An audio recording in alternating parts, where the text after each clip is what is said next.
Hey folks, I'm Devin O'Brien here in Tempe, Arizona at the Run, Walk, and Roll Marathon hosted by Arizona Disabled Sports.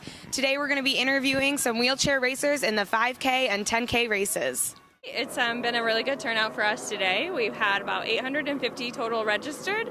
I believe we had about 55 of those in the roll division, which is our adaptive hand cycle or recumbent cycle and track racing wheelchair.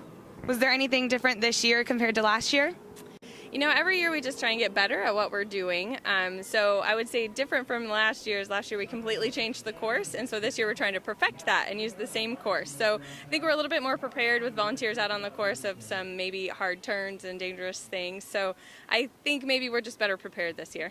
That's great, that's great. And what was the highlight of today? This year, the Hartford brought a special guest for us. His name is Jeff Glassbrenner, and he's a three-time Paralympian world champion in wheelchair basketball and now a triathlete. And he's been speaking to the group before each event. And he does a great job. He's practiced, and he's just a well-versed speaker. But then for the last event, I just had one of our new athletes, Evan Williams, give a little speech before.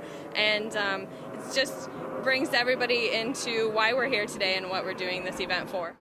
My mother lives in Prescott, so I was down here visiting her for the holidays, and I heard about this race, so I decided to come try it out, see what racing is like in Arizona. Racing through the palm trees was really different from what I'm used to, so it was good. The ambiance here is really nice, so that's great.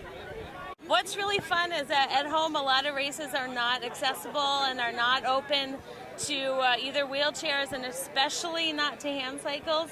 So it was great that to be able to come out here and have that not be an issue at all and just, that's a lot of fun. So. I finished in 21 minutes, so the fact that I haven't been in a hand cycle for a year, it's not too bad.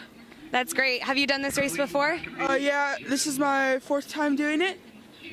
How was this year compared to other years? I think it went all right. I think when I was actually really practicing the hand cycle, I think I did a little bit better, but for this year, I think it went pretty well. It was great. Beautiful weather. It was a great day. Not as easy as I hoped this morning because I was fighting the cold, but besides that, it was great. Did you do the 5-10 or the 10K roll, so I actually hand cycled at the 10K. Awesome. And have you done this before? This is my fourth year. I'm actually part of Will to Walk Foundation, so we actually sponsor the event. We have a big group of 40 of us that come down, and everybody does a different part, which is cool because you have some hand cycle and roller chairs and do the 5 or 10K, and then we have a lot of runners that do the 5 and 10K as well. So, yeah, it's just a well-diverse group. So that's great. And was this year any different from years past? The best part about this year, I think, is they started a little bit later in the day, so we started at 9 instead of 8, so it wasn't as cold, and I think that made a big difference. So, yeah, besides that, it was a great turnout. Perfect weather, that's the best thing.